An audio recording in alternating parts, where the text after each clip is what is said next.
परतवाडा प्रकरणाच्या पार्श्वभूमीवर जिल्हा पोलीस अधीक्षक विशाल आनंद यांनी पत्रकार परिषद घेऊन तपासाबाबत महत्त्वाची माहिती दिली आहे।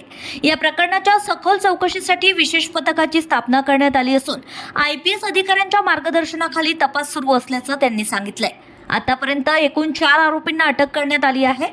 या आरोपींमध्ये मुख्य आरोपीसह व्हिडिओ रेकॉर्डिंगमध्ये सहभागी झालेले आणि समाज माध्यमांवर व्हिडिओ प्रसारित करणाऱ्यांचा समावेश आहे। तपासादरम्यान एक आरोपी अमरावती शहरातील असल्याचं समोर आलं असून त्याने भाड्याने घेतलेली खोली काही वेळासाठी मुख्य आरोपीस उपलब्ध करून दिल्याची माहिती पोलिसांनी दिली आहे। याशिवाय आणखी 2 संशयित आरोपींचा शोध सुरू असून त्यांच्या संदर्भात तपास वेगाने सुरू आहे। पोलिसांनी आतापर्यंत 5 मोबाईल फोन जप्त केले असून त्यांना फॉरेन्सिक तपासणीसाठी प्रयोगशाळेकडे पाठवण्यात आलंय। या माध्यमातून महत्त्वाचे पुरावे मिळण्याची शक्यता व्यक्त करण्यात आली आहे। या प्रकरणात दोषींवर कठोर कारवाई करण्यात येणार असल्याचंही पोलीस अधीक्षकांनी स्पष्ट केलंय।